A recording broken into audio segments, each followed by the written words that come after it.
Hello बच्चों, आज हम लोग इन्वायरमेंट एंड सस्टेनेबल डेवलपमेंट करेंगे। और क्योंकि हमारे पास टाइम कम है तो हम लोग लिमिटेड क्वेश्चंस ही करेंगे जो कि बोर्ड के पॉइंट ऑफ व्यू से बहुत इंपॉर्टेंट है। अगर आपको इन्वायरमेंट और सस्टेनेबल डेवलपमेंट शॉर्ट में करना है तो आप सिर्फ और सिर्फ 7 क्वेश्चन करके जाना, ये 7 टॉपिक करके जाना और आपको सारे क्वेश्चन आप बोर्ड में कर पाओगे। देखिए बेटा, सबसे पहला आपका टॉपिक आता है इसमें इन्वायरमेंट का डेफिनेशन आपसे पूछ सकता है। तो आप इन्वायरमेंट का डेफिनेशन बता देंगे कि वो सारी कंडीशंस जो हमारी ह्यूमन लाइफ को इन्फ्लुएंस करती है वो हमारी इन्वायरमेंट है। राइट, इन्वायरमेंट में क्या क्या चीज़ें आती हैं, बायोटिक और एबायोटिक दोनों एलिमेंट्स आते हैं, यानी लिविंग और नॉन लिविंग थिंग्स आएंगे इसमें। तो आपका ये टॉपिक इसमें से पूछ सकता है। दूसरा है फंक्शन ऑफ इन्वायरमेंट। इन्वायरमेंट हमारे लिए क्या करता है? तो इन्वायरमेंट हमारे इट सस्टेन लाइफ, हमारी क्वालिटी ऑफ लाइफ को इन्फ्लुएंस करता है। इन्वायरमेंट हमारे लिए सप्लाई रिसोर्सेज प्रोवाइड करता है, रिसोर्सेज सप्लाई करता है। और हम जितने भी वेस्टेज करते हैं इन्वायरमेंट क्या करता है, उसको एसिमुलेट कर लेता है। तो ये 4 फंक्शन आपके इन्वायरमेंट में से आपको याद करने हैं, इन्वायरमेंट के फंक्शंस। फिर एक टॉपिक आता है demand and supply irreversible. Irreversible का मतलब होता है कि देखिए पास्ट में भी पहले क्या था कि डिमांड हम लोग कम थे, सप्लाई ज़्यादा था, यानी डिमांड कम था रिसोर्सेज का और सप्लाई ज़्यादा था, जिससे इन्वायरमेंट डिग्रेड नहीं होता था। और आज के टाइम में क्या है कि डिमांड ज़्यादा है और सप्लाई रिसोर्सेज इन्वायरमेंट का सप्लाई क्या है, कम है, जिसकी वजह से क्या होता है, इन्वायरमेंट क्राइसिस आ जाते हैं। राइट, तो अगर आपसे ये टॉपिक दे दे कि demand and supply reversal of the environmental resources, तो आप बताओगे पास्ट में भी कि पहले डिमांड कम थी, सप्लाई ज़्यादा था, तो इन्वायरमेंट क्राइसिस नहीं थे। और आज के टाइम में क्या है कि सप्लाई कम है और डिमांड ज़्यादा है, जिसकी वजह से क्या है, इन्वायरमेंट क्राइसिस है। तो ये टॉपिक से कुछ रिलेटेड क्वेश्चन आ सकता है। Challenges of India's environment. India's environment के क्या, इंडिया के इन्वायरमेंट के क्या क्या चैलेंजेस हैं? तो आप बता सकते हैं कि लैंड डिग्रेडेशन हो रहा है, सॉइल इरोजन हो रहा है, डिफॉरेस्टेशन है, ये सब रीजंस हैं इन्वायरमेंट क्राइसिस के। ग्लोबल वार्मिंग हो गया, तो ये टॉपिक भी बहुत इंपॉर्टेंट है।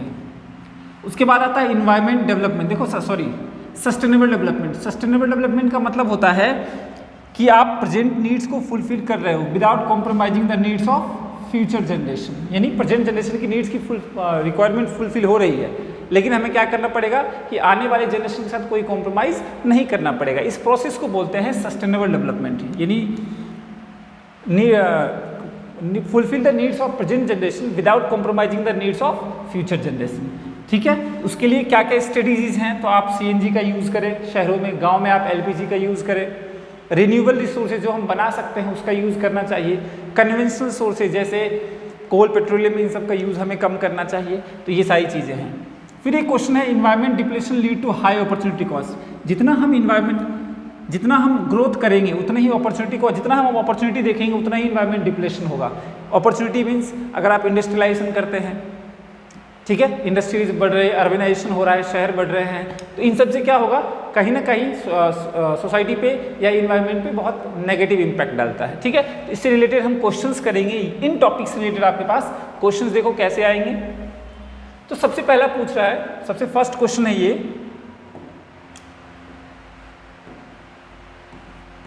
Is environment crisis is a recent phenomenon, if so why? मैंने पहले ये बताया इन्वायरमेंट क्राइसिस अभी का है, पहले नहीं था। पहले क्या था कि supply carrying capacity of environment वो ज़्यादा थी, एक्सटेंशंस कम थे, यानी डिमांड कम थी, सप्लाई ज़्यादा था। आज के टाइम में क्या है, सप्लाई कम है और डिमांड ज़्यादा है। डिमांड पॉपुलेशन बढ़ने की वजह से हो रहा है, तो इन्वायरमेंट क्राइसिस क्या है, रिसेंट फिनोमिनन है। जो मैंने आपको टॉपिक बताया था कि इन्वायरमेंट डिमांड अभी ज़्यादा है, सप्लाई कम है, तो वही सारे इसमें लिखने हैं आपको पॉइंट। ठीक है बेटा, नेक्स्ट क्वेश्चन इसमें से पूछेगा आपका, India has abundant natural resources substantiate the statement. India के पास बहुत सारे रिसोर्सेज का भंडार है, जैसे विंड पावर हो गया, एनर्जी हो गया, solar energy, wind power, steam, leading mini hydel plants हैं हमारे इंडिया में। ठीक है ना, which has environmental friendly use of biotechnology by way of bio composting and bio pest control. We also find the fast spread of awareness about various animal and birds which are helpful in controlling the pest. तो हमारे पास resources जैसे peacock हो गया और owl हो गए, snacks हो गए, ये सब क्या करते हैं, हमारे जो बायोपेस्ट कंट्रोल करने में हेल्प करते हैं। तो इंडिया जो है रिसोर्सेज का क्या है, एबंडेंट रिसोर्सेज है इंडिया के पास, ये क्वेश्चन पूछ सकता है। नेक्स्ट क्वेश्चन है सस्टेनेबल डेवलपमेंट क्या है, सजेस्ट एनी 4। मैंने बताया सस्टेनेबल डेवलपमेंट का मतलब होता है development that meet the needs of present generation without compromising the needs of या ability of the future generation to meet their own needs. यानी फ्यूचर जनरेशन के नीड्स फुलफिल करने के लिए रिसोर्सेज हमें क्या करना पड़ेगा, रखना पड़ेगा। यानी प्रेजेंट जनरेशन की नीड्स को आप फुलफिल करो without compromising the needs of future generation. उसके लिए क्या करना चाहिए, रूरल एरिया में एलपीजी, शहरों में सीएनजी, यानी अर्बन एरिया में सीएनजी का यूज़ करना चाहिए। ट्रेडिशनल नॉलेज प्रैक्टिसेस, पुरानी चीज़ों का हमें यूज़ करना चाहिए। बायोपेस्ट कंट्रोल करना चाहिए, बायोपेस्ट कंट्रोल हो गया। बायो कंपोस्टिंग करना चाहिए। Farmers had over period of last 5 decades totally neglected the use of compost का हम कब यूज़ कर रहे हैं वो हमें यूज़ करना चाहिए। तो ये सारी चीज़ें हम सस्टेनेबल डेवलपमेंट इस तरह से कर सकते हैं। नेक्स्ट क्वेश्चन है वाई इज द, शायद आप लोगों को क्वेश्चन दिख नहीं रहा होगा, why is the world face with the environment crisis, why is the world faced with an environment crisis. Short में लिख रहा हूं एनवायरमेंट क्राइसिस। क्राइसिस क्यों फेस कर रहा है, इसका रीजन है राइजिंग पॉपुलेशन, एक रीजन है। मैनी रिसोर्सेज बिकमिंग, खत्म हो रहे हैं, एक्सटिंक्ट हो रहे हैं। The earlier times the demand for the environment resources and services was much lesser than supply, वही डिमांड सप्लाई रिवर्सल बताया था मैंने कि डिमांड कम था। The rate of at which the resources are extracted by man has been more than the rate of generation, regeneration से ज़्यादा हम लोग क्या कर रहे हैं, उसको एक्सट्रैक्ट कर रहे हैं, ये भी एक रीज़न है। नेक्स्ट क्वेश्चन पूछ रहा है ग्लोबल वार्मिंग। देखो ग्लोबल वार्मिंग लगातार टेम्परेचर बढ़ना अर्थ का ग्लोबल वार्मिंग होता है, और ये बढ़ता क्यों है आपको पता है, रैपिड ग्रोथ ऑफ पॉपुलेशन भी है मेन रीज़न, कार्बन एमिशंस जो होते हैं वो रीज़न है, ठीक है ना। तो ग्लोबल वार्मिंग लगातार बढ़ेगा जब इंडस्ट्रियलाइजेशन होगा, कार्बन का ज़्यादा इमिशन होगा, उससे इन्वायरमेंट डिग्रेड होगा।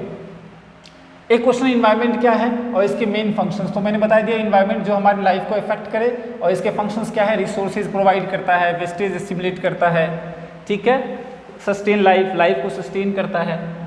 नेक्स्ट क्वेश्चन है function of population, CPCB board. देखिए सीपीसीबी बोर्ड से 3 नंबर का क्वेश्चन नहीं पूछेगा, इससे पूछेगा आपका 1 नंबर का क्वेश्चन कि सीपीसीबी बोर्ड है क्या। देखो सेंट्रल पॉल्यूशन कंट्रोल बोर्ड 1974 में आया था, तो सिर्फ ये याद रखिएगा 1974 सीपीसीबी बोर्ड था जो एयर पॉल्यूशन वगैरह को कंट्रोल करता था, कंट्रोल करने में हेल्प करता था। नेक्स्ट है आपका, देखिए how do certain animal help तो बायोपेस्ट कंट्रोल। बहुत सारे हमारे इंडिया में एनिमल्स हैं या वर्ल्ड में एनिमल्स हैं जो बायोपेस्ट को कंट्रोल करते हैं, जैसे पीकॉक हो गया, आउल हो गया, बर्ड्स हो गया, जो कि क्या करते हैं, इंसेक्ट मेनी बहुत सारे हार्म प्लांट को हार्म ना पहुंचाने वाले, यानी जो प्लांट्स को हार्म पहुंचाते हैं पेस्ट, उसको कंट्रोल करने में ये सब हेल्प करता है। नेक्स्ट है हमारे पास what has lead to air pollution in urban area. Urban area में एयर पॉल्यूशन क्यों होता है, तो इसका एक रीज़न है व्हीकल एमिशन, जो गाड़ियों से जो धुआं निकलता है, इन सब ये भी एक रीज़न है इसका, ठीक है। नेक्स्ट है आपका एक question, how many people try to prevent discriminating cutting of trees. हाँ, एक देखो कटिंग ट्रीज के लिए एक आंदोलन आया था, चिपको और अपिको। देखिए चिपको आंदोलन, अपिको आंदोलन। चिपको आंदोलन देखो हिमालय में था 1980 में, और अपिको केरला में था। ध्यान रखना, अपिको जो था केरला में था, केरला, और चिपको आंदोलन कहाँ था, हिमालय में। इसमें क्या था कि जो वहाँ के लोग थे वो पेड़ में चिपक गए थे कि पेड़ नहीं कटने देना है, तो एक मूवमेंट था, ठीक है। नेक्स्ट क्वेश्चन है, ये क्वेश्चन बहुत इंपॉर्टेंट है और कई प्री बोर्ड में, आपके प्री बोर्ड में भी पूछा गया होगा कि environment depletion lead to high opportunity cost. बिल्कुल सही है। The nation has to pay heavily on the damage to human health, effects on crops and materials, damage caused by the global warming provoked by the greenhouse gases. For the correcting global warming impact health peoples which is affected due to increased level of population also require more investment in health facilities. यानी आप जितना opportunity ढूंढोगे, जितना urbanisation ज़्यादा होगा, जितनी ज़्यादा industrialisation होगी, उतना ही हमें क्या करना पड़ेगा, इन्वायरमेंट के लिए अपॉर्चुनिटी कॉस्ट हाई होगी उतनी, ठीक है। तो ये क्वेश्चन पूछेगा, तो आप इन्वायरमेंट में इतना कर लेना, आपके बोर्ड के पॉइंट ऑफ व्यू से बहुत सफिशिएंट है ये। Thank you. अब नेक्स्ट वीडियो में मिलेंगे, और जिसने अभी तक मेरे चैनल को सब्सक्राइब नहीं किया है तो प्लीज़ सब्सक्राइब कर लें। थैंक यू बेटा, नेक्स्ट वीडियो में मिलते हैं।